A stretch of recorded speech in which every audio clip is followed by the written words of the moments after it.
Ang yabang mo ano? Ano bang pinagmamalaki mo? Porket ikaw lang ang may hawak ng payroll? Aasa ka na rin na tagapagmana ka? Ano, may makukuha ka rin bang shares kung magpapakatotoo ka? Aampunin ka ba ng boss? Ipakakasal ka ba sa anak ng CEO, ha? Kung umasta ka dyan, akala mo rin kung sino ka? Hindi ako mayabang. Nasasaktan ka lang dahil totoo ang mga sinasabi ko sa'yo. Sa tagal nating magkasama sa trabaho, baka akala mo hindi ko alam ang karakas mo. Hindi ako baguhan dito, ha? Alam ko na yung pinaggagawa mo. Kung bida-bida pa ako ng sobra, baka ang dami nang nakarating sa boss natin. Gusto mo bang malaman niya na sobra-sobra ang budget nyo para sa office supplies? Na nag-uuwi ka ng ink, ng bond paper?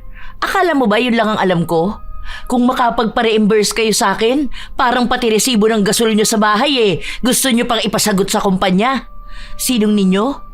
Kayo ng tita mo. Sino kaya rito yung lumalandi sa anak ng boss kahit namukha ka ng tita nun? Minsan, sa buhay ng empleyado, hindi maiiwasan ang mga katrabaho na daig pang tagapagmana ng kumpanya kung umasta. Ganon si Jen.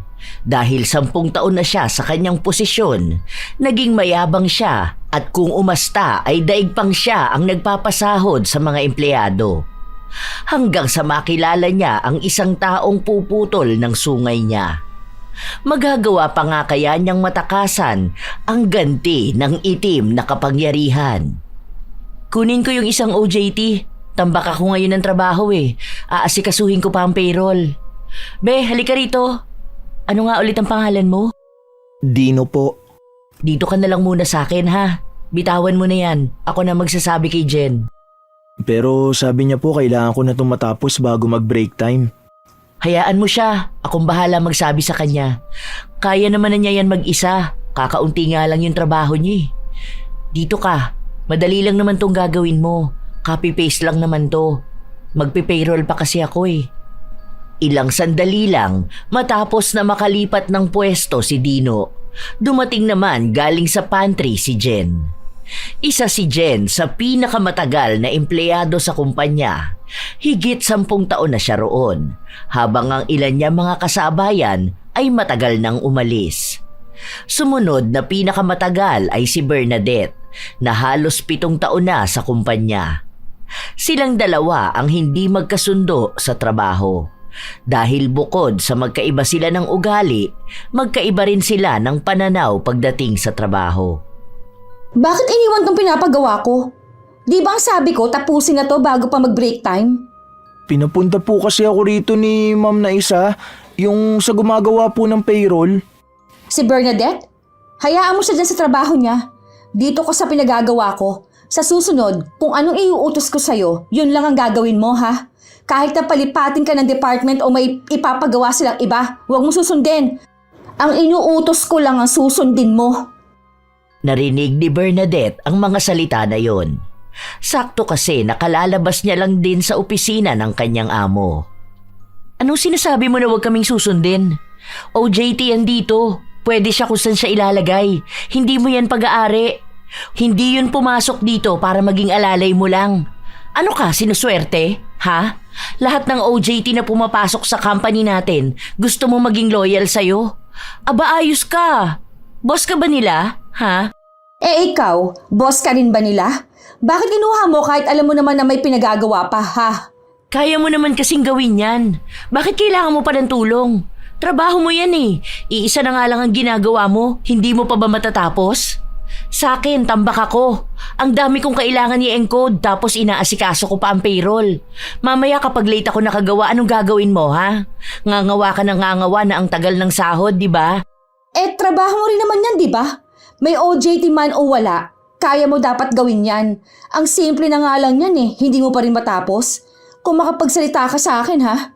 Ang sabihin mo, naiinggit ka kasi sa akin. Kaya sa halip na akong makatanggap ng tulong, ang gusto mo, ikaw ang makakuha. Para nga naman, hayahay ka lang dyan, di ba? Sasahod ka ng buo habang yung trabaho mo, kalahati lang. Ay, wow! Sino kaya sa atin ang gustong sumahod ng buo habang pakape-kape sa pantry? Aba, alam naman nating lahat na hindi ako yon, no? Huwag ka nga dyan, pabida. Dito ka, hoy. May pinapatapos ako sa'yo. Di ba? Itong atupagin mo. Okay, sige. Pero wag mo ako sisisihin ha kapag late kang makakasahod, okay? Huli kong gagawin ng sayo para yung oras na gagamitin ko, ipapang-encode ko na lang. Sige be, pumunta ka na dun. Hindi na. Bilisan mo na lang dyan. Bukas dito ka sa akin ha. May ipagagawa ako. Dyan ka na lang muna sa pabida na yan. Inis na inis si Jen dahil pakiramdam niya ay nalamangan na naman siya ng katrabaho niya. Ang ilan naman na nakarinig ay natawa na lang. Si Bernadette lang kasi ang may kakayahan na gawin yon kay Jen. Halos lahat kasi sila ay natatakot.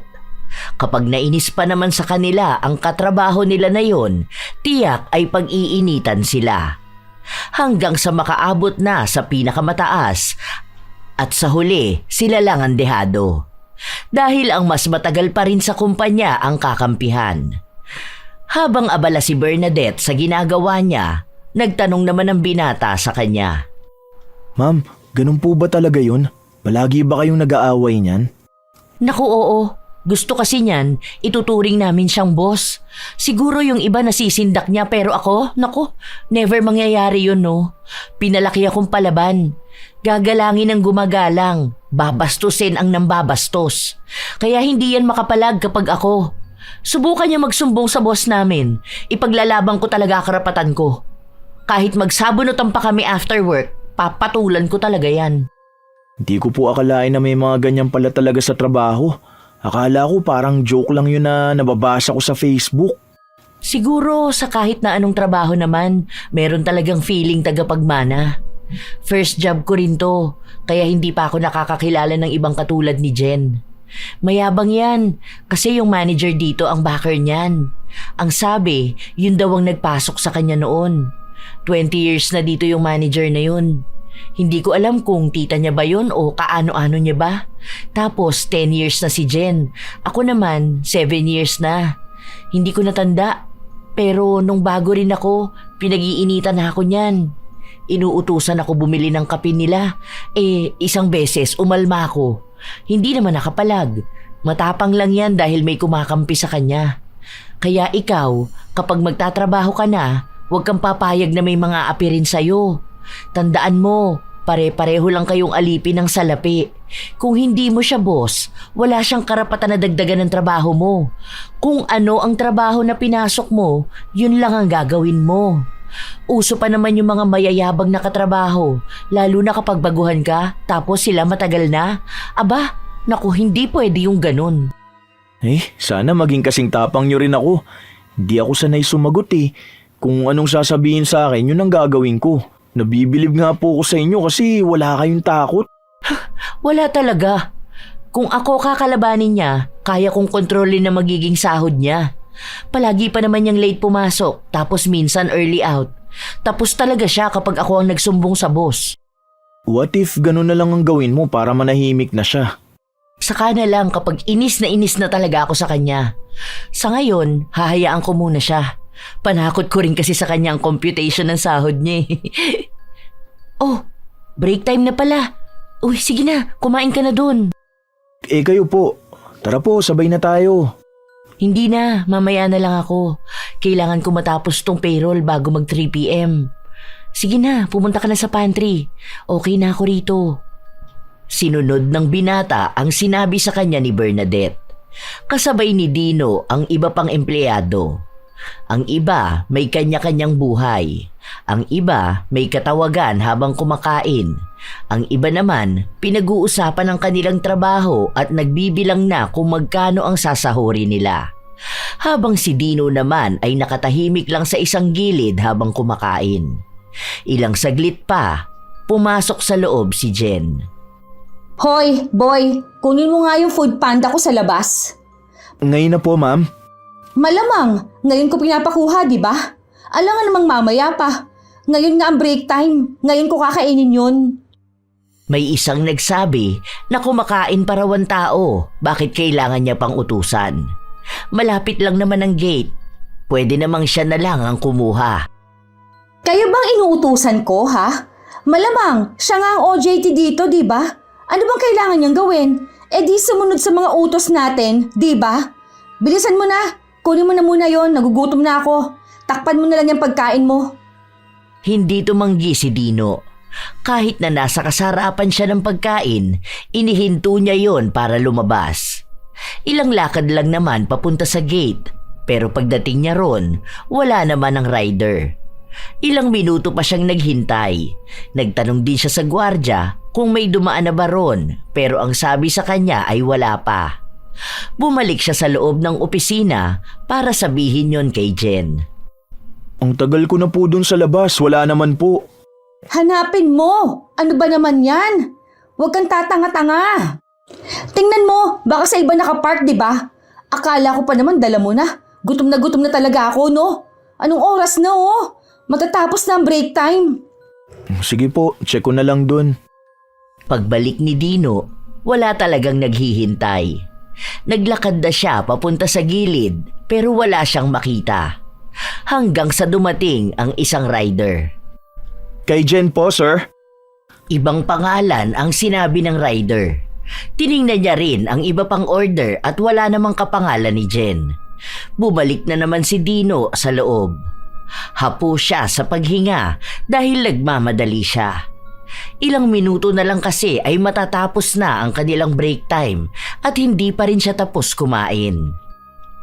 Ma'am, ibang pangalan naman po yun eh. Ano po bang sabi ng rider? Nasaan daw po ba siya banda? Ano ba naman yan? Hindi mo kasi hanapin doon. Magtanong ka. Matuto ka maglakad-lakad para naman makita mo. Pabalik-balik ka rito, kanina pa ako nagugutom mo. Hanapin mo doon. Ayoko sa lahat yung ganyang katanga, ha? Pagod na ang binata pero wala pa rin siyang ibang nagawa kundi ang sumunod. Ang tagal na niya sa labas. Pati ang kabilang establishmento ay napuntahan na niya. Nagtanong siya sa mga nakikita niyang rider pero wala talaga. Hanggang sa natapos na ang oras ng kanilang break time, bumalik na siya sa opisina. Bakas ang pagod sa kanya at ang gutom. Maya-maya pa, lumapit siya kay Jen. May kinakain na ito. Ma'am, di ko po talaga nakita eh. Alam mo na ba na bawal ang overbreak? O JT ka palang lumalabag ka na sa rules? Inutusan niyo po kung kunin yung pagkain niyo, ma'am. Hindi ko po namalayan ng oras. Yun na nga eh. Next time maging responsable ka, ha? Inutusan nga kita kanina, pero break time pa yon. Hindi mo na ibigay sa akin tapos babalik ka na late ka? Magtrabaho ka na doon. Alam mo, kung ganyan na ugali mo sa trabaho, malamang hindi ka tatagal. Nakaramdam ng inis si Dino. Pakiramdam niya ay nilalaro lang siya ni Jen. Wala naman siguro talaga yung inutos sa kanya. Gusto lang nitong mapahiya siya at hindi matuloy sa pagkain. Bumalik sa pantry ang binata kung saan itinabi niya ang kanyang baunan. Saka siya bumalik sa pwesto niya. Wala roon si Bernadette. Nagpatuloy ang oras, nakakaramdam ng gutom si Dino. Halos isang oras pa ang hihintayin niya bago siya matapos sa trabaho. Pero babiyahe pa siya papunta sa kanilang paaralan, kaya malabo na makakain pa siya. Pamasahe na lang ang natitira sa pera niya, kaya hindi siya makakabili ng pagkain. Ilang sandali pa, dumating si Bernadette. May bitbit itong mga papel at inilapag yun sa gilid ni Dino. Okay ka lang ba? Hindi po eh. Nagugutom ako. Pwede po kayang kumain dito? Nagugutom ka? Bakit? Kaunti lang ba ang binaon mo? Hindi ko po naubos kasi inutusan ako ni Ma'am Jen kanina na kunin yung order niya. Kaso naabutan ako na natapos ang break time. Pabalik-balik kasi ko eh. Di ko kasi makita yung rider. Ay nako, nadali ka ng kasamaan ng babae na yun. Hindi totoo na may order yun. Malamang napagtripan ka lang niya. Sandali, may pinabili akong sandwich dito kanina eh. O eto, kainin mo na muna yan. Mahirap magtrabaho kapag gutom, tapos papasok ka pa mamaya. Sure po ba kayo? Nakakahiya naman po. Hindi pa po yata kayo kumakain eh. Kumain na ako. Namali kasi yan, akala ko isa lang nabili ko, dalawa pala. Sige na, okay lang. Kainin mo na yan. Next time, huwag ka basta-basta susunod sa utos sa'yo niyang demonyita na yan, ha? Pero hindi naman po pwede yun. Kasi baka maapektuhan naman yung performance ko. Paano ko ma-absorb? Di ba po, kayo na ang may sabi na malakas ang kapit ni Ma'am Jen? Mas malapit siya sa trono? Oo nga pala. Pero kung maganda naman ang ginagawa mo, okay lang yan. Ako na lang ang backer mo. Kapag hindi na lang po talaga maganda yung inuutos niya sa akin, yun ang di ko gagawin. Salamat po pala rito sa sandwich ha. Habang lumilipas ang mga araw, salita na nagtatrabaho si Dino sa pagitan lang ni na Bernadette at Jen. May naging usapan na sa susunod na araw ay kay Jen siya. Sa susunod na araw naman ay kay Bernadette siya.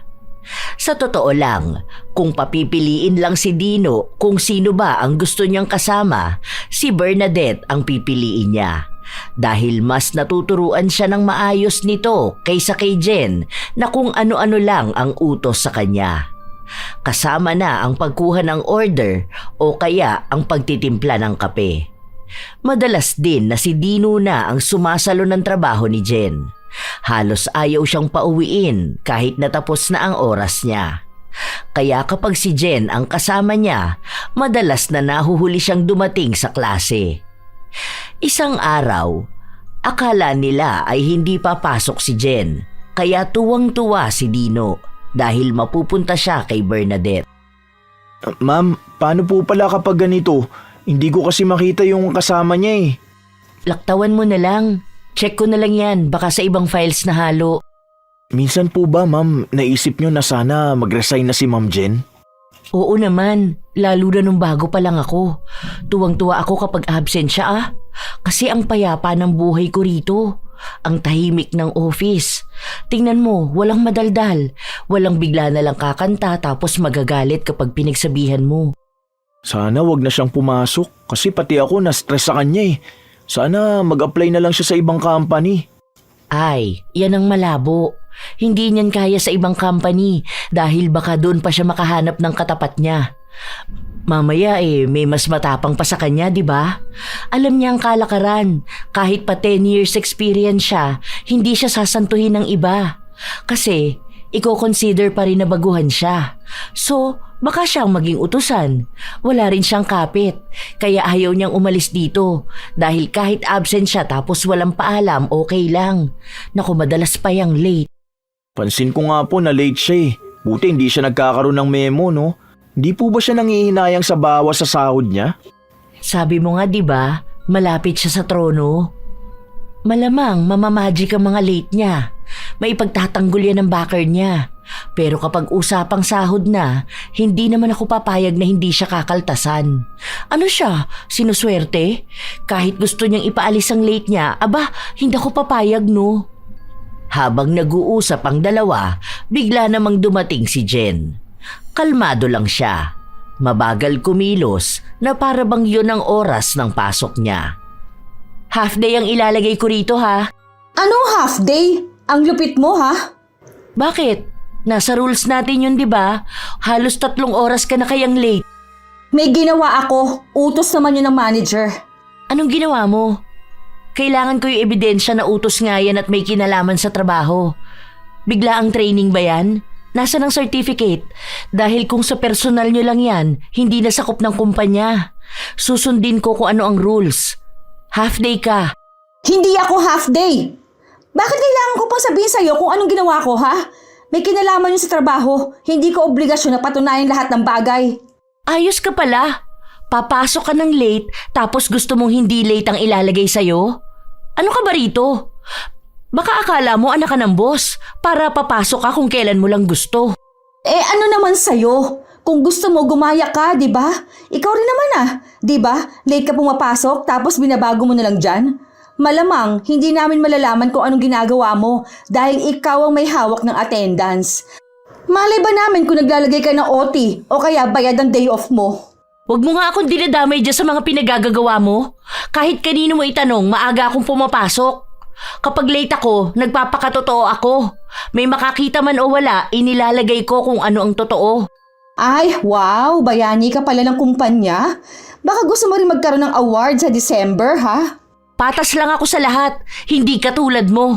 Basta, magkakaalaman talaga tayo kapag nilagay mo dyan na half day ako. Makakarating sa tita ko to. Aba, kahit magsumbong ka pa sa ninuno mo, kahit magsama-sama pa kayo ng buong angkan mo, wala akong pakialam sa inyo. Kung ano ang totoo mong pinasok, yun ang gagawin ko. Tauhan ka lang sa kumpanya, Jen. Tandaan mo, wala kang 50% share sa kumpanya. Matagal ka lang nagtatrabaho rito pero hindi ka ganun kahalaga. Basic lang yung trabaho mo. Kaya yan ng fresh graduate. Baka nga mas magagaling pa sila kaysa sa'yo eh. Baka akala mo irreplaceable ka. Baka akala mo kapag nawala ka, ikakabagsak ng kumpanya. Ang yabang mo no? Ano bang yung pinagmamalaki mo? Porket ikaw lang ang may hawak ng payroll, aasta ka na rin na tagapagmana? Ano, may makukuha ka rin bang shares kung magpapakatotoo ka? Aampunin ka ba ng boss? Ipakakasal ka ba sa anak ng CEO, ha? Kung umasta ka dyan, akala mo rin kung sino ka eh. Hindi ako mayabang. Nasasaktan ka lang dahil totoo ang mga sinasabi ko sa'yo. Sa tagal nating magkasama sa trabaho, baka akala mo hindi ko alam ang karakas mo. Hindi ako baguhan dito, ha? Alam ko na yung pinaggagawa mo. Kung bida-bida pa ako ng sobra, baka ang dami nang nakarating sa boss natin. Gusto mo bang malaman niya na sobra-sobra ang budget nyo para sa office supplies? Na nag-uuwi ka ng ink, ng bond paper? Akala mo ba yun lang ang alam ko? Kung makapagpa-reimburse kayo sa akin, parang pati resibo ng gasol nyo sa bahay gusto nyo pang ipasagot sa kumpanya. Sinong ninyo? Kayo ng tita mo. Sino kaya rito yung lumalandi sa anak ng boss kahit na mukha ka ng tita nun? Aba, huwag mo kaming pagbibintangan ng ganyan ha. Hoy, para sabihin ko sa'yo, may pambayad kami ng mga gastusin sa bahay. May ebidensya ka ba na nag-uuwi ako ng ink? Sige, kung gusto mo tara, pag-usapan natin yan sa office ni boss. Okay, sige. Tara na, para magkaalaman na tayo. Oh, ngayon naatras ka, di ba? Kasi takot ka. Duwag ka talaga. Alam mo, maganda ang mood ko nung pumasok ako. Pero ngayon, sirang-sira na dahil sa'yo punyeta kang babae ka. Aba, talagang masisira ang mood mo. Maganda rin ang mood namin kanina bago ka dumating. Mas punyeta ka. Mas tumatapang ka ngayon Sinasabi ko sa'yo, may araw ka rin. Hindi ako papayag na babastusin lang ako ng sino man. Napupuno ng tensyon ang buong opisina dahil sa awayan ng dalawa. Inaawat na sila ng iba nilang kasama dahil nakakaistorbo na rin ang kanilang sigawan. Hindi ngumiti si Jen buong maghapon. Maingay rin ang pagtipa niya ng keyboard para ipadama sa lahat ang nararamdaman niyang inis. Wala namang pakialam sa kanya si Bernadette dahil kaya namang niyang magtrabaho kahit na maingay. Ilang araw na ang lumipas, ganun pa rin ang asta ni Jen. Hanggang sa dumating ang araw ng sahod. Ano to? Bakit ganito lang ang sinahod ko? Bakit? Ilang araw lang ba ang pinasok mo? Di ba may 2 kang absent, 1 half day, tapos ilang late at undertime? Oh, kailan ako nag-undertime? Wala akong matandaan Sakto lahat ng oras ko. Ang bilis mo naman makalimot. Di ba lumabas ka ng 3 p.m. noon? Ang sabi mo bibili ka lang ng office supplies, tapos hindi ka na bumalik? Anong tingin mo dun? Hindi na ako nakabalik noon dahil traffic na. Nagsabi ako sa GC, di ba? Ayusin mo yan. Ha? Paano ka na traffic? Dyan lang ang mall, lalakarin lang. At yung pinadala mong picture, hindi naman dito yun. Wala ka rin namang dinala na supplies kinabukasan. Hindi ka rin nagpa-reimburse, di ba? Hindi pwede yan. Ayusin mong sahod ko. Pabida ka talaga no, kahit kailan. Akala mo naman sa sahod mo galing ang pinapasahod sa atin. Hindi ba nga ang sabi mo na empleyado lang tayong lahat? Oh, bakit kung umasta ka ngayon akala mo galing sa savings mo ang sahod? Concerned lang ako sa company at unfair yun sa amin. Nung nakaraan, di ba, may sakit si Joshua. Gusto niya mag-undertime pero ayaw mo dahil kesyo marami pang trabaho na kailangang asikasuhin. Kahit sobrang sama na ng pakiramdam niya, tinapos niya ang oras. Tapos ikaw, gusto mo na sahurin kung magkano ang buong sahod namin nang hindi naman pinapasok ang tamang oras. May nalalaman ka pa dyang unfair? Marami naman talagang trabaho nun, di ba? Hindi lang naman siya ang tambak nun lahat tayo. Isa pa, kasalanan ba namin kung may sakit siya? Sinabi ko ba na kasalanan nyo o kasalanan mo? Ang sinasabi ko lang ang pagiging fair. Kung papayag ako na mag-compute na buo ang sahod mo kahit undertime ka, aba sige, mag-undertime na lang din kami. Hindi lang 1 beses na ginawa mo yan, Jen. Kabago-bago mo sa paghahawak ng payroll. Akala mo ikaw ng master ng lahat. Mabuti pa nung si Hazel ang nasa payroll, maayos ang sahod ko. Ikaw ang dami mong kaltas sa akin. Paano namang hindi siya sasang-ayon sa'yo eh? Ano bang ginagawa mo? Di ba tinatakot mo siya? Kaya papaboran ka talaga. Tama lang yung mga kaltas ko sa'yo. Kahit na i-compute pa natin ngayon yan, parehas lang ang kalalabasan. Sandali nga lang. Tatawagin ko manager. Hindi ako papayag na ganito lang ang sahod ko. Malamang binulsa mo siguro. Ilang sandali lang na umalis si Jen, bumalik siya na kasama ang tiyahin niya na manager nila. Kinausap si Bernadette at sinabi na ang mga pag-uwi ng maaga ni Jen, lahat yon ay may kinalaman sa trabaho at alam daw ng boss. Pinagalitan pa nga siya nito at sinabi na gawin na lang niya kung ano ang utos sa kanya. Pagbigyan na lang daw niya si Jen dahil hindi naman malaking pera ang mawawala sa kumpanya. Barya lang naman daw yon kung tutuusin. Pasensya na po ma'am, pero hindi ko po yun gagawin. Magiging unfair talaga yon para sa aming lahat. Hindi lang si Jen ang empleyado rito. Hindi po ba dapat pinapangaralan niyo siya na ayusin ang trabaho niya kaysa konsintihin ang mali niyang ginagawa? Kasi lahat kami rito nagbibigay ng oras sa trabaho. Takot kami malate, tapos minsan thank you pa ang OT namin. Tapos gusto niyong pasahurin ng buo ang undertime? Sige po, kung alam ni boss, magre-request na lang ako sa kanya. Kung may approval nga niya, maghintay lang kayo at ibibigay ko yung kakulangan sa sahod. At bakit lalapit ka pa kay boss? Alam mo naman na busy yun. Dagdag ka pa sa iisipin niya. Dahil utos lang ni boss ang susundin ko pagdating sa pera. Hintayin niyo magkaroon ng bagong hahawak sa payroll. Baka siya masisindak niya. Si boss lang ang boss ko, kaya hindi ko pakikinggan ang sasabihin niyo. Gusto ko lang na pantay-pantay tayo. Kung ano ang pinasok mo, yun lang ang may record ako. Alam mo na sa sarili mo kung anong ginagawa mo sa trabaho mo. Magkaroon naman kayo ng integridad sa sarili niyo. Matapang na hinarap ni Bernadette ang masasakit na salitang sinasabi sa kanya ni Jen at ng manager. Kahit na ilang beses siyang pagsabihan na ayusin na lang ang sahod ni Jen, hindi niya ito sinunod. Dahil sa ginawa niya, sinabi sa kanya na makakarating sa boss ang katigasan ng ulo niya. Maghanap na raw siya ng bago niyang papasukang trabaho dahil sisiguraduhin ng manager na kapag balik ng boss ay masesesante na siya. Hindi natinag ang dalaga. Mas pinili niya pa ring isipin na tama lang ang ginagawa niya. Narinig mo yon? Mag-ready ka na daw. Dahil nalalabi na lang ang oras mo bilang bida-bida. Ang simple na nga lang sana ng gagawin mo para magkano lang yun. Hindi yun magkano lang. Dahil yung halaga na yun, oras na rin namin. May pamilya rin kaming gustong uwian pero hindi namin mauwian ang oras na yun dahil ginugugol namin sa trabaho. Tapos ikaw, hawak mo ang oras mo? Mamanduhan mo pa kami? Sige, okay lang naman sa akin kung matatanggalan ako ng trabaho. Makakahanap pa naman ako ng iba dyan. At least, wala na yung feeling anak ng may-ari kung umasta. Hindi ako mawawalan kundi ang kumpanya. Tandaan mo, mas marami akong kayang trabaho at mas honest ako. Mas nabibigyan ko ng katarungan ng budget ng kumpanya. Eh di, wow pala sa'yo. Ang galing mo naman pala, no? Sige, okay lang. Tignan na lang natin kung hanggang saan ka dadalhin yung pagiging honest mo. As if naman, ikaw ang pakikinggan ng boss kaysa sa manager.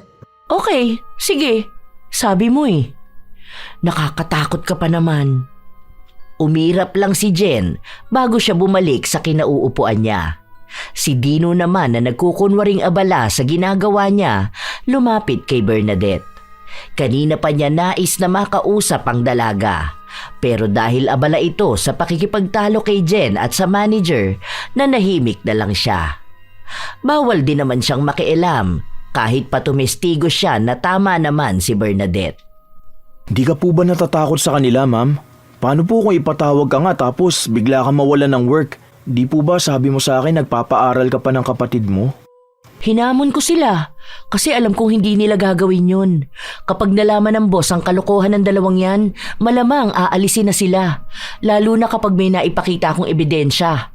Naku, tinatakot lang ako ng mga yan. Di ka po talaga nagpapatinag, no? Kasi kung ako yan, naku, baka ibinigay ko na ang gusto nila. Ayoko kasi yung sinisigawan ako tapos tinatakot ako. Alam mo, kapag nasa tama ka, wag na wag kang matatakot. Kahit na ano pa ang sabihin nila sa'yo, dapat lagi kang matapang. Kasi nagiging matapang lang sila kapag nakikita nilang duwag ang kalaban nila. Tingnan mo, may nagawa ba sila? Wala naman, di ba? Kahit naingayan niya pa ang pagtatype sa keyboard niya, wala akong pakialam sa kanya. Totoo naman kasi na unfair yun. Sana maging kasing tapang nyo rin po ako. Ang hirap po pala ng ganitong trabaho. Di ko akalain na ang dami palang kalukuhan na nagaganap. Paano pa kaya yung mga hindi honest na humahawak ng budget ng company, no? May mga kurakot din pala sa ganito. Oo, isa ang accounting sa may malaking responsibilidad sa company. Kapag nagsimula ang kalokohan sa akin, malamang madali nang mamamanipula ang lahat. Pwede akong kumupit sa pera ng kumpanya, gawang ko lang ng fake reports. Dati nga meron pang ghost employee rito. Imagine, lagi pa kamong OT. Tapos malalaman namin yung sahod ng mga yon napupunta sa mga magkakasabwat. Tinanggal na yung mga yon. Dapat nga kasama si Jen pero naipagtanggol ng manager. O talaga po? May ganun po ba? Grabe naman na yung pagnanakaw sa company. Kawawa din naman yung boss. Mukhang mabait naman po ang boss dito ah. Sa totoo lang, mabait naman talaga si boss. Palagi lang siyang busy. Kaya ang pinagkakatiwalaan niya rito ay yung mga taong matatagal na. Dapat nga si Jen ang hahawak dito pero sa akin napunta kasi wala siyang alam. Literal na wala talagang ibang alam yan. Ayaw niya kasing matuto. Huy, hindi to panira Nagsasabi ako ng totoo. Ayaw niya kasi ng bagong kaalaman. Gusto niya yan lang, madali lang ang gagawin. Nagagalit kasi yan kapag uutusan mo. Pansin ko nga po yun. Gusto ko pa naman sana dito sa company. Kaso natatakot naman ako. Malay mo, ikaw na hahawak nitong posisyon ko. Hindi naman talaga sakop ng trabaho ko to Pinahawak lang sa akin dahil ako lang ang may alam ng ganito. Basta, kailangan maging matapang ka. Huwag kang papasindak. Huwag ka ring magpapasilaw. Sa totoo lang, kaya mo talagang makakuha ng malaking pera. Lalo pat ikaw may kakayahan mag-request ng budget. Naku, kung masamang tao ako, kukupitan ko talaga yan. Kaso ayoko. Ayoko sa lahat yung nanlalamang ako ng tao. Kahit pa sabihin nila na masama akong tao kasi maldita ako at prangka, okay lang. Mas kilala ko naman ang sarili ko Nagkaroon ng motibasyon si Dino na pangarapin na makapagtrabaho sa kumpanyang yun hanggang sa nagkatotoo nga. Pagkatapos niyang makagraduate, pinasimula na siya kaagad. Siya na ang gumagawa ng dating gawain ni Bernadette. Magkatabi pa rin sila kaya natuturuan siya. Ma'am, pwede po bang patulong ako sa budget monitoring? Hindi ko kasi masyadong gamay. Ngayon lang din ako gagawa nito Sige, pero wait lang Ihing-ihi na talaga ako Babalikan kita, open mo na muna yung files. 3 yan Nagmamadaling umalis si Bernadette, habang ang binata naman ay nakatutok lang sa kanyang laptop. Ilang sandali pa, dumaan sa likuran niya si Jen. Hindi ito napansin ni Dino. Nakita niya lang ito noong sinadya ni Jen na banggain ang balikat niya. May kailangan ka po ba, ma'am? Kabisado mo na ba yan? Hindi pa po gaano pero malapit na. Katabi ko naman po si Ma'am Bernadette. May pare-reimburse ako sa'yo Akin na po yung resibo para isabay ko na mamaya. Magpapasa rin kasi ako ng report. Pero wag mo na ipapaalam kay Bernadette. Utos to ng manager. Kung ayaw mo mawala ng trabaho, gawin mo na lang. Wag mong susubukan na magsabi niya sa bida-bida mong katabi Dahil sinasabi ko sa'yo, sa oras na hindi ma-reimburse ito, ikaw ang mananagot. Kapag natanggal ka sa trabaho na to, may kakayahan ng manager na magbigay ng bad records sa'yo. Mahihirapan ka makahanap ng trabaho. Ikaw rin ang mahihirapan dahil nakasalalay rito ang ikagaganda ng karir mo. Huwag ka mag-alala. Maliit lang naman to. Huwag mo lang ipapaalam kahit kanino. Gawin mo na lang. Safe ka sa trabaho na to. Huwag mo lang kaming kakalabanin. Hindi maikakaila na nakakaramdam ng takot si Dino. Sa mga tingin at salita ng pagbabanta ni Jen, alam ng binata na maaaring totohanin nito ang sinasabi niya. Natatakot siya na baka maapektuhan ang trabaho niya at ang kanyang kinabukasan. Mahirap lang ang pamilya ni Dino kaya malaking bagay para sa kanya na magkaroon kaagad ng trabaho. Kung masisira ang record niya, baka mas lalo silang mabaon sa kahirapan. Maaaring hindi na siya makapasok sa iba pang magandang kumpanya.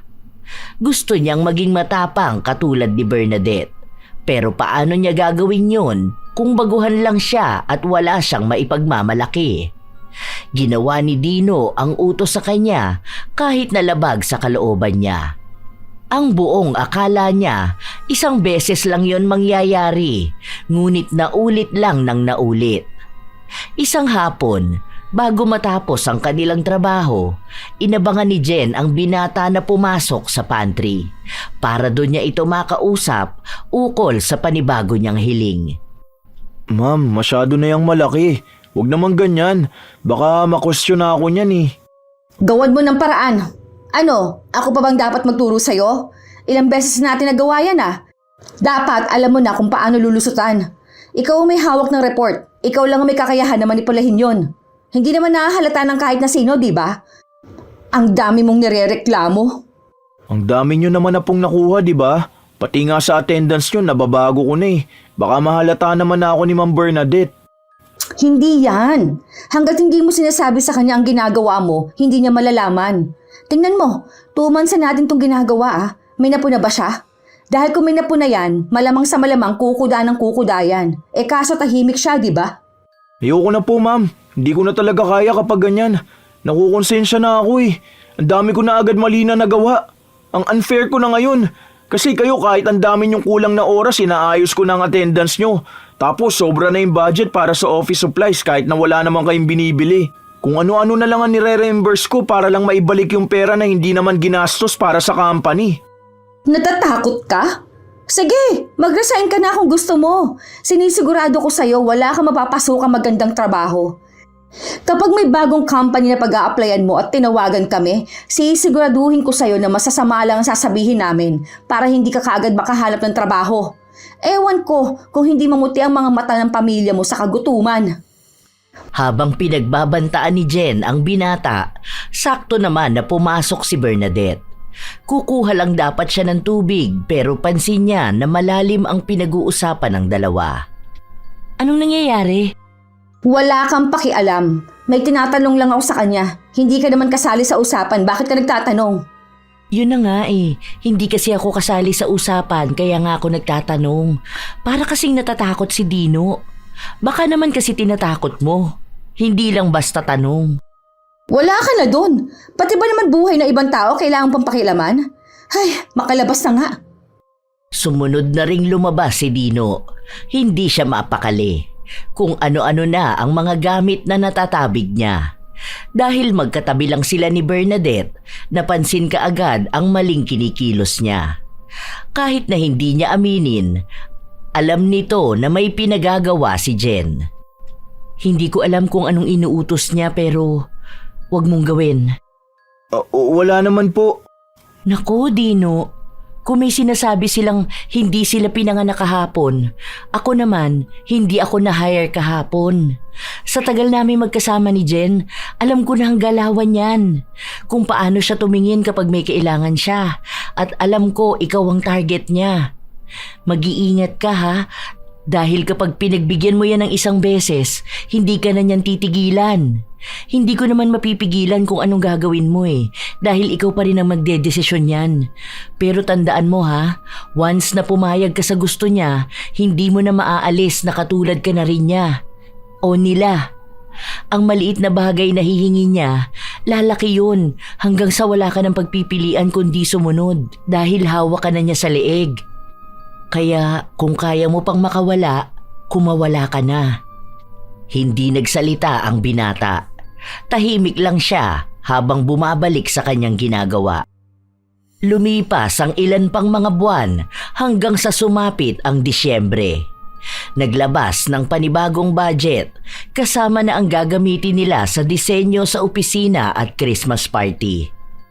Hotel na lang ulit katulad nung last year para mas mukhang sosyalin. Alam nga naman maglalaro pa tayo, di ba? Matatanda na tayo. Akala ko ba dun sa sinasabi ni boss na yacht club?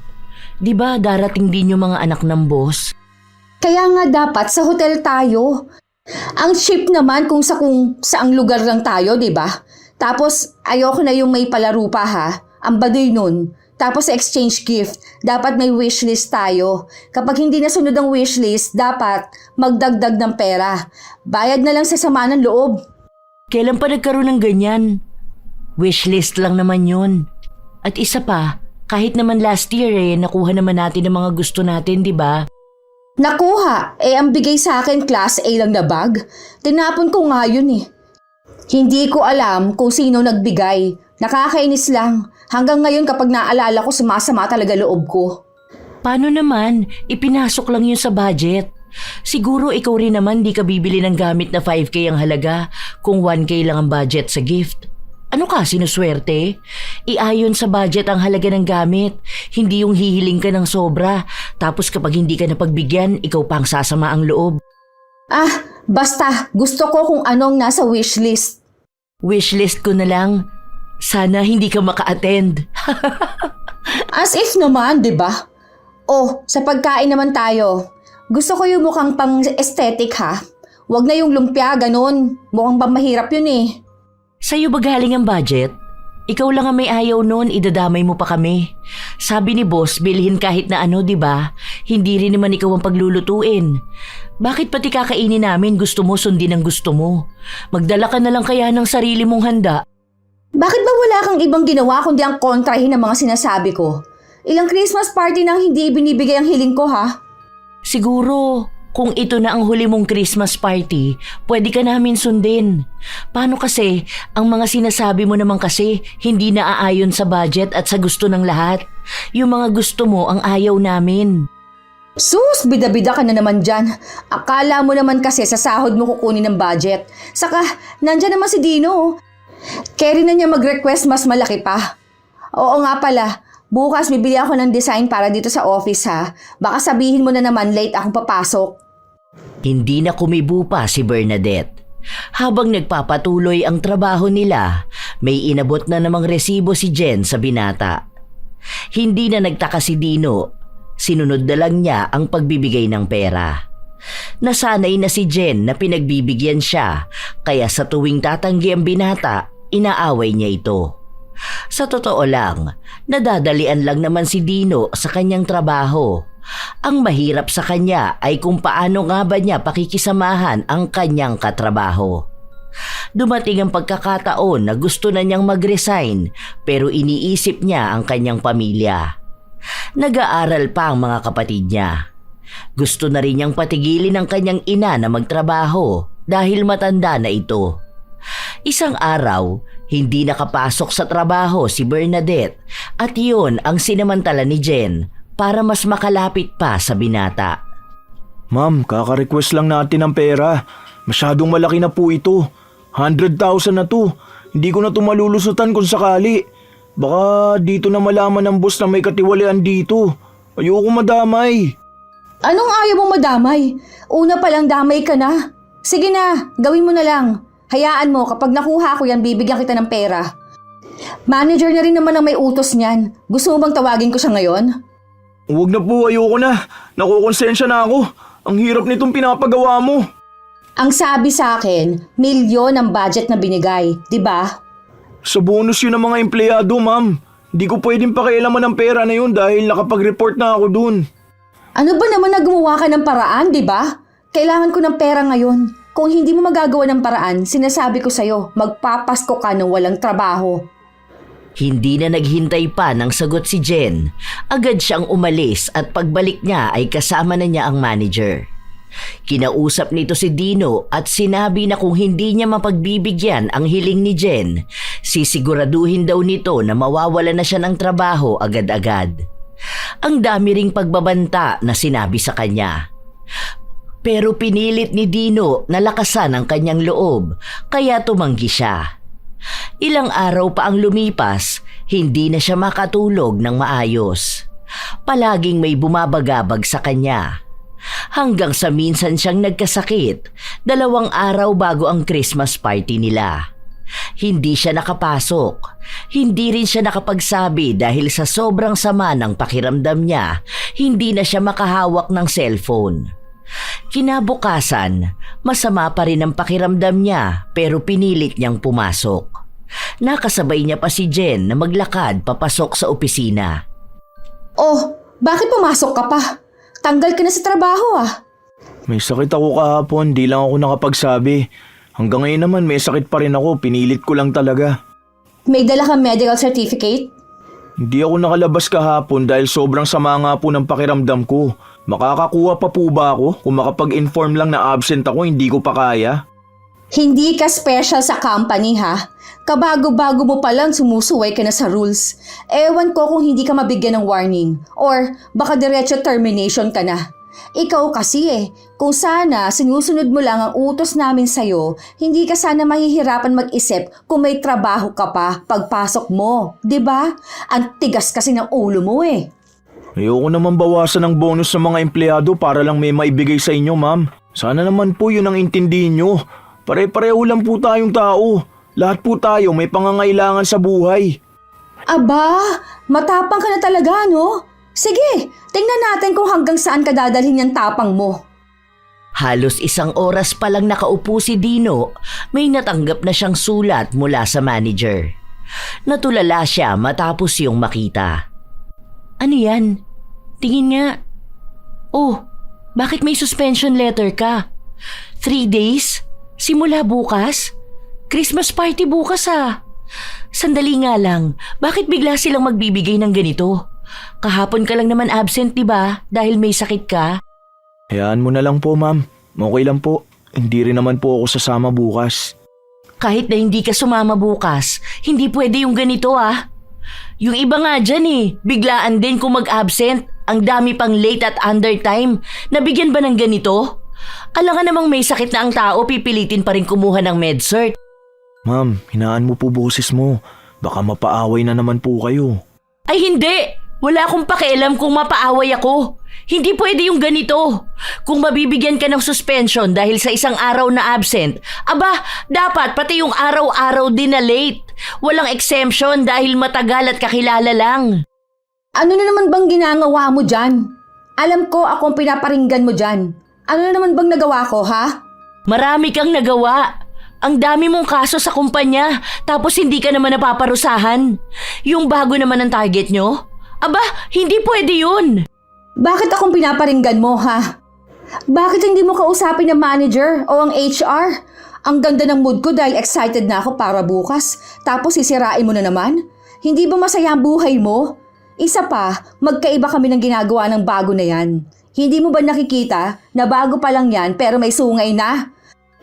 Mano man lang ba sana na magpaalam siya kung mag-absent siya, di ba? At kapag may sakit, kailangan naman talaga ng med-cert. Ilang araw ba siyang nawala? Kahapon lang, di ba? Understandable naman sana yun na hindi lahat ng taong may sakit kayang magpaalam at umalis para kumuha ng med-cert. Para saan pa ang 1 araw na pahinga kung kailangan niya palang pumila at lumabas para kumuha nun? Ha? Sapat na ba yung 1 araw para sa suspension? Wala man lang warning? At tinapat pa talaga kung kailan may Christmas party? Ano? Gusto niyong ipakita sa tao na hindi siya pwedeng pumunta? Huwag ka sa akin magreklamo. Doon ka sa manager o umiyak ka doon sa HR. Nagpapakabayani ka na naman dyan. Ma'am, wag na po ma'am. Okay na po yan. Sige na po, baka po madamay pa kayo Okay lang po sa akin kahit na hindi ako makasama bukas. Gusto ko rin po magpahinga Hindi pwede. Dahil pangit ang magiging record mo kung meron ka na nito. Parang lamat na to Bago ka pa lang, wala ka pang 1 year. At 1 beses ka lang naman nag-absent. Wala ka ring late. Tapos puro ka OTTY. Lahat tayo may karapatan. Hindi porket bago ka at bata ka pa, kakayan-kayanin ka lang nila. Huwag ka magpapatalo. Lahat tayo rito binabayaran para magtrabaho. Oo, may mas mataas na posisyon, pero hindi ibig sabihin na okay lang mantapak ng iba. Kakausapin ko sila. Kahit na ilang beses pang pakiusapan ni Dino, nahayaan na lang, hindi pumayag ang dalaga. Alam niya ang pakay ni na Jen kaya nila ginigipit si Dino. Nung una ay ayaw siyang kausapin ng manager. Dahil sabi nito, may karapatan naman siyang magpataw ng parusa sa mga empleyado na hindi maganda ang ginagawa sa trabaho. Baka akala mo hindi ko kayang ipaabot sa boss tong ginagawa mo. Ayusin niyo ang ugali niyo. Ganyan na ganyan ang ginawa nyo noon sa ibang empleyado, di ba? Kapag hindi nyo makuha bilang kakampi, ginagawan nyo ng kasiraan. Kahit sino hindi deserve ang ganito. Kung lahat pala pagdidisiplina sa mga empleyado, dapat si Jen din bigyan nyo nito. Hindi ako lalabas ng opisina nyo hanggat hindi nyo ginagawa ng suspension letter ang babae na yon. Nagkasagutan sina Bernadette at ang manager. Sa pagtaas ng boses ng manager, siya rin namang tataas ang boses ni Bernadette. Wala na siyang pakialam kung mabibigyan din siya ng parusa. Basta ang alam niya lang, may ipinaglalaban siya. Pero nagmatigas ang manager. Hindi niya binigyan ng suspension letter si Jen. Galit na galit si Bernadette na bumalik sa kinauupuan niya. Walang kumausap sa kanya kahit na sino. Maging si Dino, yun ang unang beses niyang nakita na ganun kagalit si Bernadette. Bago mag-uwian, doon lang medyo kumalma ang dalaga. Pagkakataon na nakita ni Dino para humingi ng tawad. Ma'am, sorry po talaga. Dapat po hindi na kayo nakipagtalo eh. Hayaan nyo na lang po. Baka po mag-resign na lang din po ako. Baka hindi na lang ako papasok kapag tapos po nitong suspension ko. Bakit? Akala ko ba ang sabi mo kailangan ng pamilya mo ng pera? Mag-New Year pa oh. Ikaw lang ang may trabaho sa inyo. Yung tatay mo nagagamot pa, di ba? Yung nanay mo naman matanda na, kaya gusto mo sana sa bahay na lang siya. Tapos yung mga kapatid mo nag-aaral pa. Baka po kasi hindi ako para sa ganitong trabaho, ma'am. Sa totoo lang po, magandang experience dito kasi may natututunan po talaga ako. Tapos mabait din naman ang boss. Malaki po ang sahod kumpara naman sa ibang kumpanya. Kaso po, sobrang hirap, ma'am eh. Hindi ko po kaya yung makipaglaban sa mas mataas sa akin. Kasi po, isang pagkakamali ko lang hahanapan na nila ako ng butas. Hahanap na lang po ako ng ibang trabaho. Gagawan ko na lang po ng paraan. Nakaka-stress po eh. Sa totoo lang po, kaya ako nagkasakit kasi ilang linggo na ako hindi makatulog na maayos. Alam niyo po yung excited naman sana ako magtrabaho. Kaso feeling ko ang toxic nang nangyayari. Lalo na po ang init ng mata nila sa akin. Hindi ko po kaya. Hindi ko po maipaliwanag kung ano ba to pero alam ko lang sobrang bigat sa pakiramdam. Sorry kung yan ang napagdaraanan mo. Sa totoo lang, ang daming mga katulad mong sumuko magtrabaho rito dahil kay Jen at sa manager. Sayang ang potential mo. Ang sipag mo pa naman. Kita ko ang dedikasyon mo sa work. Mahal mo ang trabaho mo. Kaso, naiintindihan ko rin naman na mahirap talaga ang ganitong klaseng work environment. Hindi ko naman pwedeng sabihin na kayanin mo na lang kasi nakaya naman namin. Kung mas makakabuti para sa mental health mo rin ang pag-alis sa toxic workplace, then go. Pero kung tingin mo kaya mo pa kahit paano, stay. Salamat po, ma'am. Ikaw po talaga ang isa sa motivation ko kung bakit po ako nandito. Sana po makaya ko rin maging matapang katulad mo. Habang 3 araw na suspended si Dino, doon niya pinag-isipang mabuti kung aalis na ba siya sa trabaho. Sinubukan niyang tumingin ng trabaho na pwede niyang mapasukan. May nakikita naman siya, kaso mababa ang sahod dahil nasa probinsya sila. Kung gusto naman niyang kahit paano ay mataas, luluwas pa siya sa syudad. Pero hindi niya pwedeng gawin yon, lalo pat kailangan siya sa bahay nila. Ayaw niya ring basta iwan ang mga magulang niya. Nakausap niya ang ilan sa mga kakilala at kaibigan niya. Ang iba sa kanila wala pang trabaho dahil nahihirapan maghanap. Sumabay naman na kailangan ng kapatid niya ng pera sa susunod na taon para sa pag-aaral nito. Ang ibig sabihin ay hindi pa rin siya aalis sa trabaho niya. Kailangan niyang isaalang-alang ang kanyang pamilya bago ang kanyang sarili. Kahit na hindi niya alam kung kakayanin niya pa bang pakisamahan si Jen, lalo na't napatunayan niya kung gaano nga ba ito kalakas sa nasa mataas na posisyon sa kumpanya. Natapos ang 3 araw na suspension ng binata. Bumalik siya sa trabaho, pero pakiramdam niya ay naninibago siya. Nahihiya na siyang makihalubilo sa lahat. Ang unang bumati sa kanya ay si Jen. Uy, ayos! Pumasok ka pa talaga? 3 days suspension lang naman po, ma'am. O ngayon, alam mo nang ibig sabihin nun. Siguro naman sa 3 araw na yon nakapag-isip ka na ng maayos, ano? Siguro naman, alam mo na kung paanong sumunod.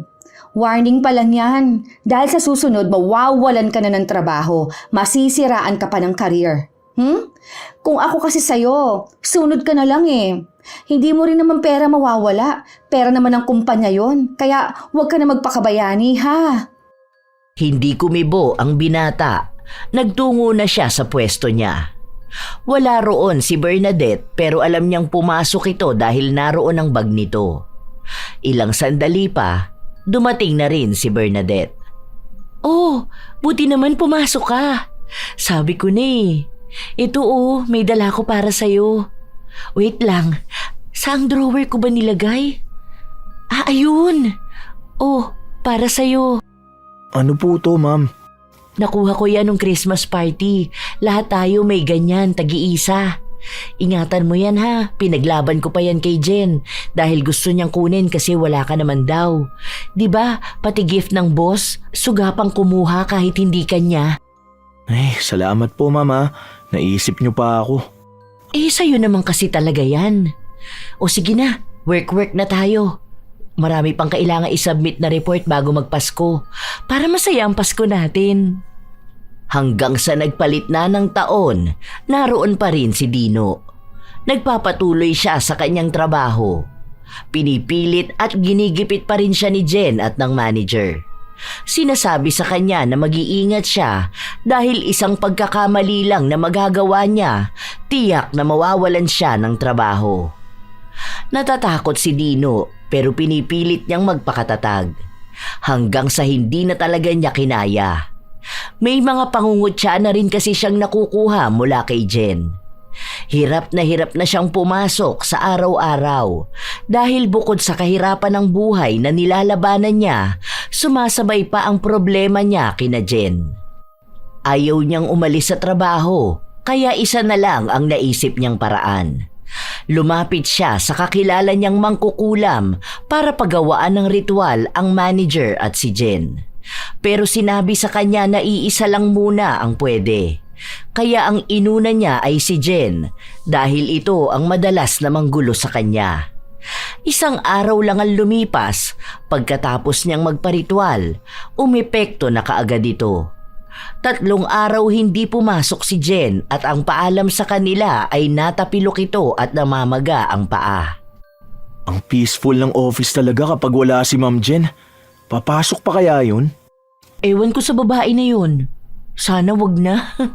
Hindi, biro lang. Ewan ko, wala naman akong balita sa kanya dahil hindi naman kami nag-uusap nun. Siguro kung matatagalan siya bago pumasok, baka matanggal na siya sa trabaho.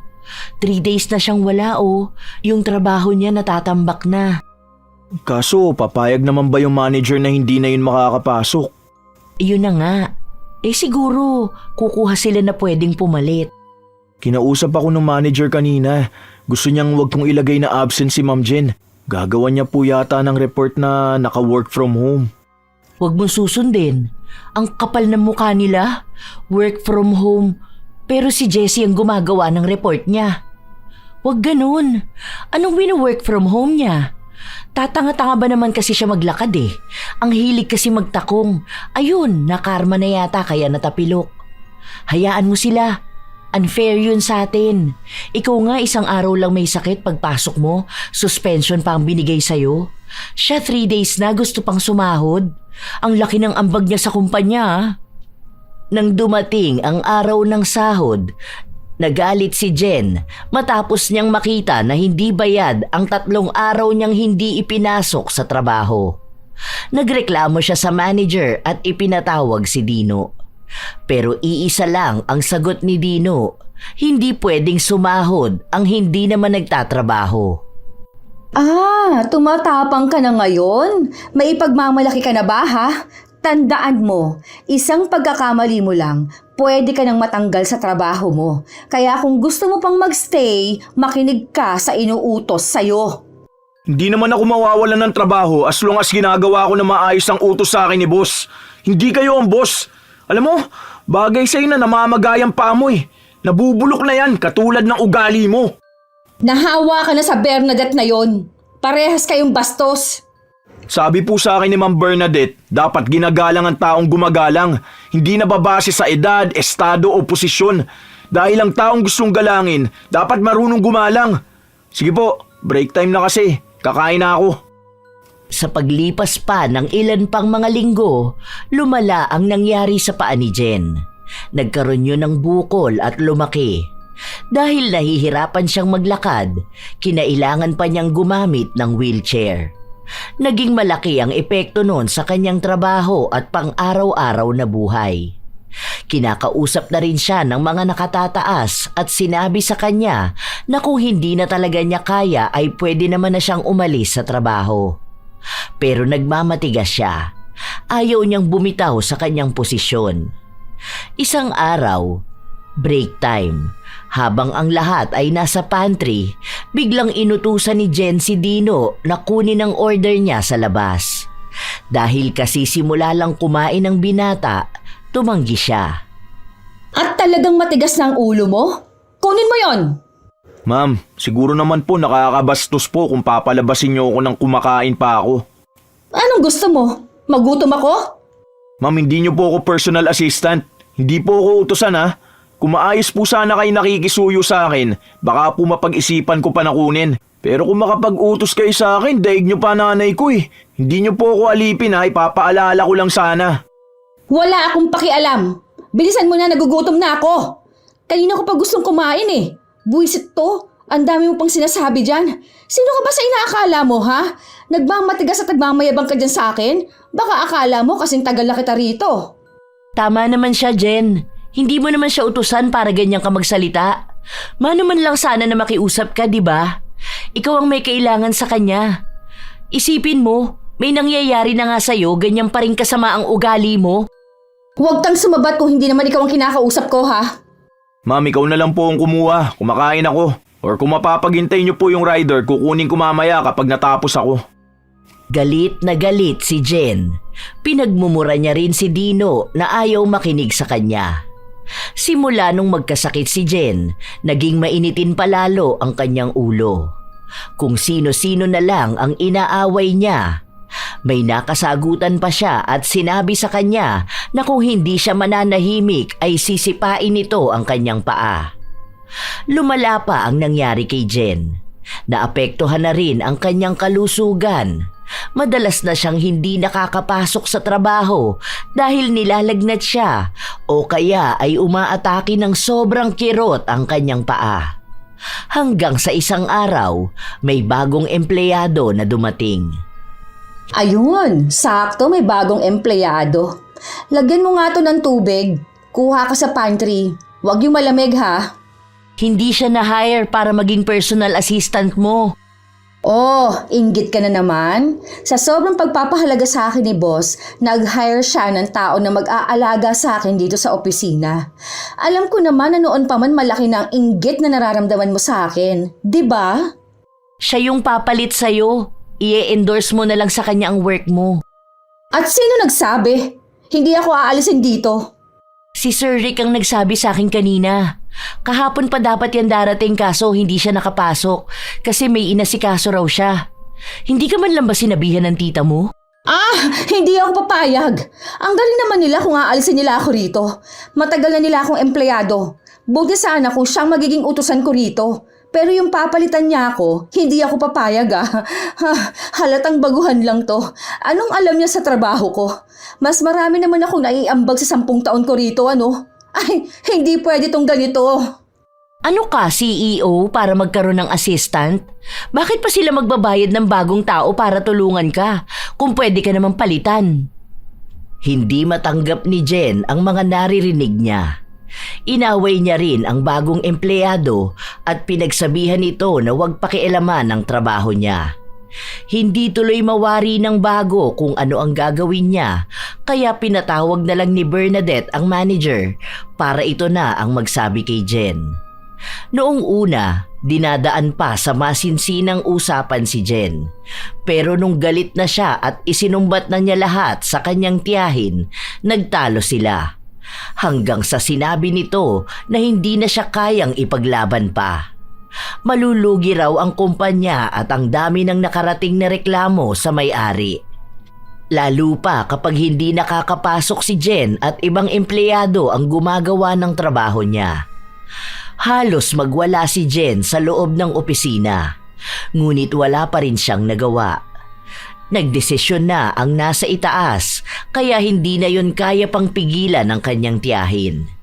Hindi na siya kaya pang pagtakpan dahil nakikita na rin namang may sakit siya.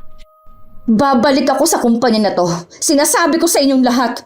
Kapag ako gumaling at nakabalik, ikaw na babae ka, yari ka sa akin. Inagawan mo pa ako ng posisyon. Buisit ka! Nakatahimik lang ang bago. Halatang nagulat siya sa inasta ni Jen. Wala naman siyang kasalanan. Ang alam niya lang ay nakapasa siya sa interview.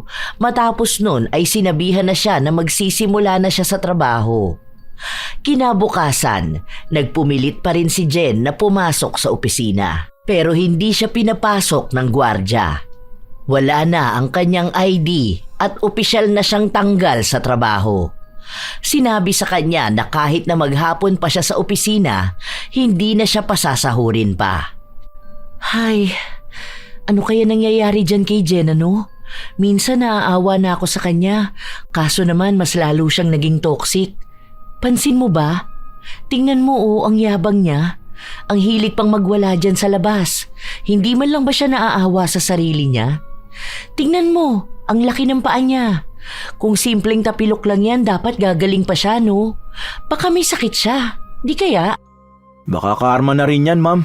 Kasi di ba sobrang yabang niya at ang dami niyang kasalanan sa mga tao. Hindi lang sa'yo, hindi lang sa akin, pati na rin dun sa iba na nasira ang mental health dahil sa kagagawan niya. Ginigipit niya kasi yung mga tao eh. Tapos may sakit na siyang ganyan, hindi pa siya nagpapakabait.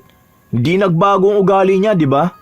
Sa bagay, tama ka nga naman dyan. Ang dami kasi niyang kasalanan eh. Naalala ko noon may binuli yan bagong employee na kumunti ka na magpakamatay. Mabuti na lang naging okay na.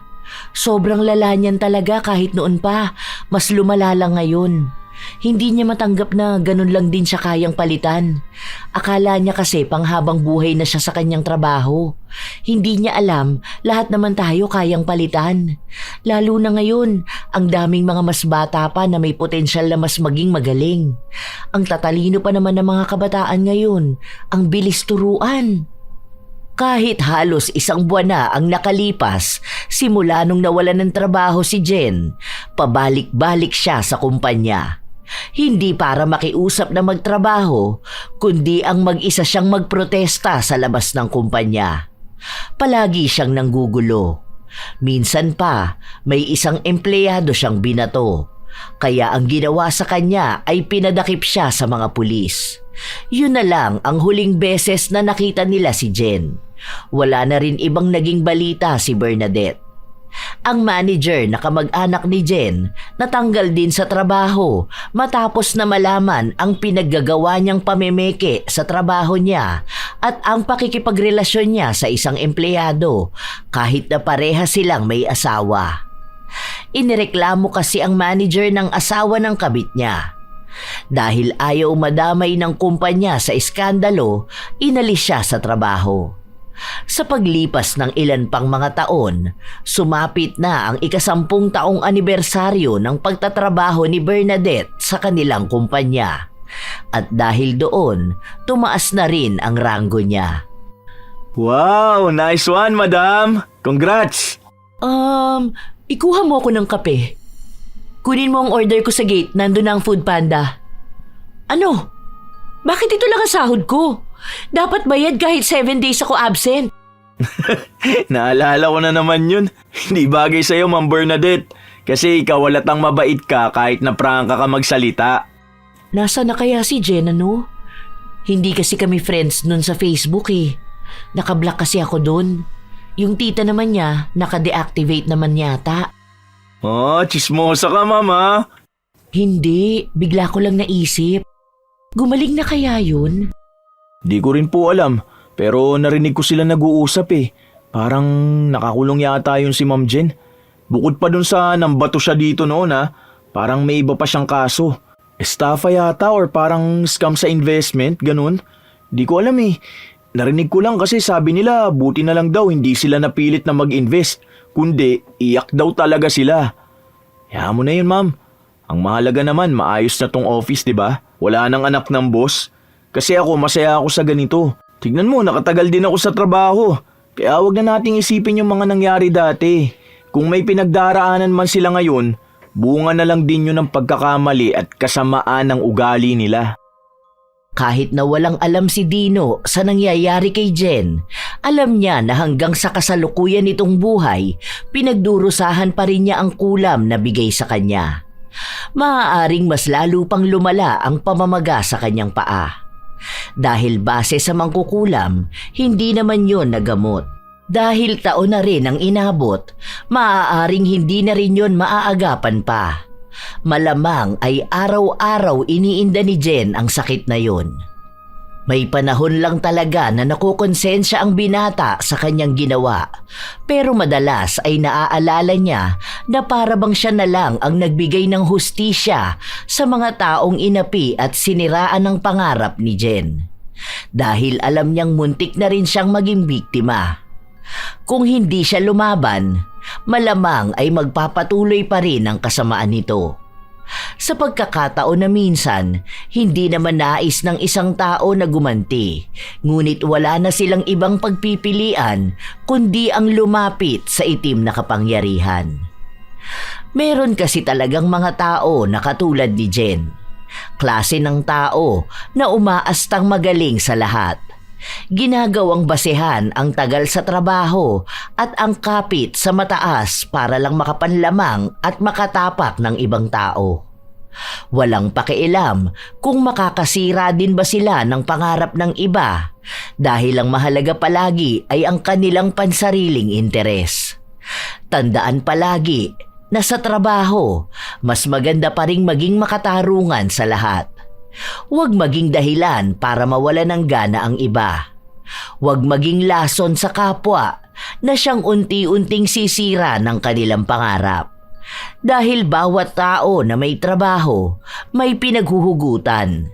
Lahat ng sahod, may pinaglalaanan. Maging mabuting tao at lalong maging mabuting katrabaho. Mga apo, alam kong marami sa inyo ang may karanasan sa mga katrabaho na mayayabang at feeling tagapagmana ng kumpanya. Sa inyong karanasan, mga apo, paano nyo nagagawang harapin ang mga ganong klase ng katrabaho? Minsan na rin ba kayong naapi o kayo ang naging dahilan para may mahirapan na katrabaho? Ibahagi nyo naman ang inyong kwento at nais ko itong mabasa. Shout out sa ilan sa mga masusugid na tagapakinig ng mga istorya ni Lola Telang. Lorena Morate, Marisa Villanueva, Jayco, Vincent Florentino, Anha Rose Ayeras, A.D. Maco, Leonora Concesino, Mariel Tabuan, Mary Jenny Rilrea Batiduan, Josie Aniban, Flordecita Cabe, Jessica Rojas, Vivian Baterbonia, Cherry Mukbang ASMR, Jane Ruiz.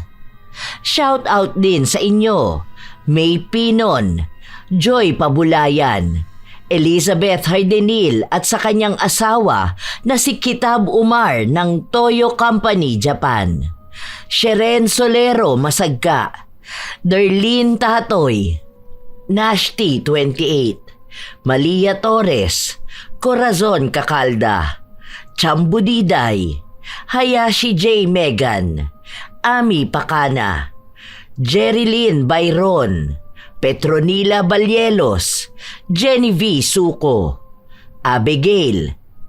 Salamat sa pakikinig nyo.